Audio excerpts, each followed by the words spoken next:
Hello there, video friends. We've got a great guy to analyze today. His name is Simon. This guy's got dynamite credentials. He was first in his class at Hunter College. He graduated summa cum laude. He works as an engineer for Bloomberg, which is I would call it a tier 1 company. Schools would want someone from there. He's got a GRE of verbal 98%, quant 96%. And a lot of extras. He's a dancer, he's a hacker, he's, as I said, was the valedictorian, and so there's a lot going on. And the question is, John, how would you rank this guy as a possible candidate for Harvard, Stanford, and Wharton? Man, Simon is a shoo-in, okay? Now, look, we know Stanford rejects 95% of the people who apply. So what's the weakest thing about this guy for Stanford? You know, I don't think there's anything weak about him. I like the fact that he was on full scholarship at Hunter, which is not an Ivy League or near Ivy school, but it's okay. Can I get back to reality here? Okay. What we got is a white guy, a male guy, and the question is, how do you break out of the white male cohort at Stanford, which is very tiny and ultra competitive? So the question for Stanford is, does he have like an X factor? That's true. Yeah. So what's your answer? We're 2 lessons in one. It's me handicapping the candidate and me handicapping John Byrne. I don't know all the detail about his personal life, except I do know that he was 1 year old when he came here with his parents from the Ukraine. And he's a true American immigrant by virtue of that, who's worked himself up through. Okay, stop. C+. What does Stanford, write this down, folks listening, okay? What does Stanford look for real? Diversity stories. Aside from, very good grades and very good standardized test scores. When you're trying to present your X factor to Stanford, they're looking for impact beyond yourself. Okay, overcoming adversity is good. Helping others overcome adversity is sometimes even better. What they want is impact beyond yourself. So, Simon, what are we gotten at? So that's the question, Simon. Tell me about times you've had an impact beyond yourself. Absolutely. In addition to being a software engineer at Bloomberg, I've also been an adjunct lecturer of computer science at my alma mater. I decided to go back and to teach. Yeah, that's not impact beyond yourself. That's just career larding. Another thing I've done is I've been a mentor in a fellowship called Hack and Why. It's basically a nonprofit that pairs students with startups in New York City, and it's this program that's good. That's getting warmer. What else? Let's see. I've done a lot of smaller activities. For instance, I've been an RA in my dorm. That's been one way I've given back. I've been a dancer for many years, so I sort of look. Don't get me wrong. I'm deeply impressed, as I said at the outset. We're just focusing on the real, dirty, down and dirty truth about getting into Stanford Business School as a white guy. Right. Hey, Sandy, do you know how much they pay adjunct lecturers at Hunter College? Don't know, don't care. Let me tell you something. They pay them peanuts. I'm aware of that. Service above and beyond yourself to no. and give back to others. No. Being an adjunct at Hunter College is resume. Don't get me wrong, I'm all for it. It's not what Stanford considers impact beyond yourself.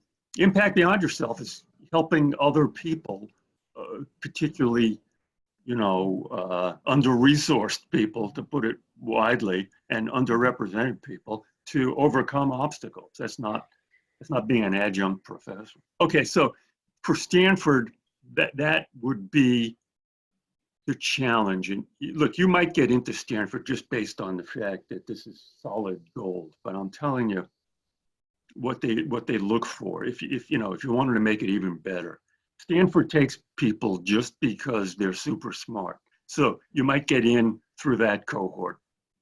So what might keep you out is they say, we got a lot of smart guys like you, and we're going to take the guy who also was involved in something up our alley. That's all I'm saying. That's reasonable. Simon, are your parents college educated? My mother is college educated. She actually ended up getting her master's degree at Hunter. My father basically finished the equivalent of high school back in former Soviet Union. Mm-hmm. Did they come as in one of those waves from the Soviet Union? Yeah, we came sort of as refugees coming from Ukraine, escaping anti-Semitism amongst. That's what I thought. Yeah. So, is that a story, John? I think it's a story. Even though he's only 1 year old, he can't remember it, but he can bring that story to life through his parents and what they had to go through. He could say that escaping anti-Semitism has been an influence, and for my parents, it's been life and death. So that's part of his story. Stanford might go for that. I would write the Stanford essay about things that have influenced you, including the experience of your parents and your own experiences growing up in New York. Tell me about working at Bloomberg. What's that like? What's the culture like there? Yeah, absolutely.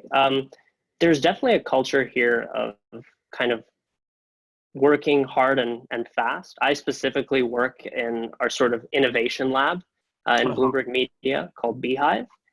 We kind of run experiments, which is kind of as wonderfully broad as it sounds. That's stuff you've got to get on the application. That's Beehive, working in the Beehive, working fast, work fast, break things. They love stuff like that. Yeah. And nobody from your group typically applies to business school? Not that I know of. I haven't necessarily. I believe you. Let me get to something else important. I would say, well, I'm not going to say that. I'm just going to ask you. What are your goals? This is real important. Yeah. You've got this brilliant engineering background. You're applying for an MBA. What are your goals? I love his goals. Yeah. So kind of like the goal behind getting an MBA, I have some short-term and some longer-term goals. The short-term goal is, in the ideal, to become head of software to run new moonshot projects at Google X, or just X, formerly Google X. They do these really amazing, bleeding edge, life and world changing projects that can help millions around the world. So my goal would be to help run one of the new projects there, or to help some of the really awesome existing projects. These are things I often ask people, and they can't answer them. Who does that now? So they already have people that, like for instance, they have head of software. Here's the question. I mean, this is a question everyone should ask themselves. Whose job do I want? This is not in a sense of I'm going to go and take this guy out. It's whose job do I want in 10 years? Sure. You should be able to, every person applying to business school should be able to answer that question. Yeah, so I think they have someone named Max Braun there, who's the head of software there right now. Okay, what's his background? He works on various, so he's released some open source projects there. He's also worked on some really interesting projects surrounding their moonshots, which now I believe is public, but I'm not 100% sure. Well, that's fine. Does he have an MBA? He does not have an MBA, I think. Okay, that's not a disqualifier. Right. But it helps if you can point to someone and say, what I would like is a job. I'd like to have a player. I'd like to be in a role like this guy, Max Braun, who is the head of Google, whatever it is. Yeah. And then you have to define the various things he does. And make it sound MBA-like, okay? Yeah, I think that's reasonable too. I think that kind of blends into the longer term goal, which is eventually I'd like to be able to start my own company. One of the goals behind this MBA is to kind of get like this foundational layer that I feel like would help expand a skill set that maybe I currently don't have. Definitely. Okay, John, here's a question. Aside from the truth of what this guy wants to do, does starting his own company eventually, is that a good or a bad thing to say on the app? I actually think it's a good thing to say, as long as you're saying that initially you want another job, meaning you understand that you need to gain additional experience to make you more likely to be successful as an entrepreneur. I think people love that. Also, you got to remember, I know that you think people who pursue startups are not necessarily the most attractive candidates to business schools, but schools have invested so much money into entrepreneurship programs. They do want entrepreneurial minded people. Well, okay. Let's have another session with some admissions officers. I'd like to cross-examine them about it. Yeah, what you're doing is you're accepting the school's BS, Yeah, to some extent I am. True. I don't. Yeah. Schools are singing the entrepreneur song because that's where they can get a lot of funding and donors give them money. But whether they're looking for entrepreneurs as whether the admissions committee is looking for entrepreneurs, that's what I'm interested in. Yeah. I should also point out that I had on a panel this year the head of strategy at Google's Moonshot Factory, who happened to be an MBA Introduce him to Michigan Ross. And he just left to join a cryptocurrency startup. But I could see where, Simon could say, the head of strategy at Moonshot Factory is the job I want. Yeah, that's what you should say. This guy joining, this guy's not an entrepreneur. This guy has had a very successful career and is now doing a trophy lap or whatever they call that thing, a victory lap by leaving Google and joining some other company where he could make $100 million. That guy is not an entrepreneur. That would be that's my take on it. Yep. Do you agree? Yeah. Yeah. You see, that's I'd like to be cold-blooded about it. Here's also what I love about Simon. He's not your typical nerd. Let me just put it out there. A guy who does serious dancing shows a creative side to him that also makes him far more attractive than a lot of engineers who applied to business school. Yeah, Simon, okay, let's talk. Okay, John, how does this guy not get into HBS? He really screws up on the essay or the interview, but he can't not get an interview at HBS. No way. I'd be surprised. I agree with you. First time this afternoon. And I would really be surprised if this guy did not get an interview, but I have been really surprised. So I agree with that. The HBS essay, just don't say something provocative. It can just be here are some things that have influenced me. You don't have to. The essay is not going to get you in. It's going to keep you out. That's something I say a lot. Particularly, here's my read on Simon. He's a humble guy. He's worked really hard. He's super smart. There's not a trace of arrogance or entitlement about him. And those two things, arrogance and entitlement, are the kiss of death at Harvard and most business schools. Yeah, he's not going to goof it up on that way. He's going to goof it up by appearing to be innocent and too high-minded. So your basic advice to Simon is what? Be realistic. For Harvard, just the long-term goals you wrote us when you were,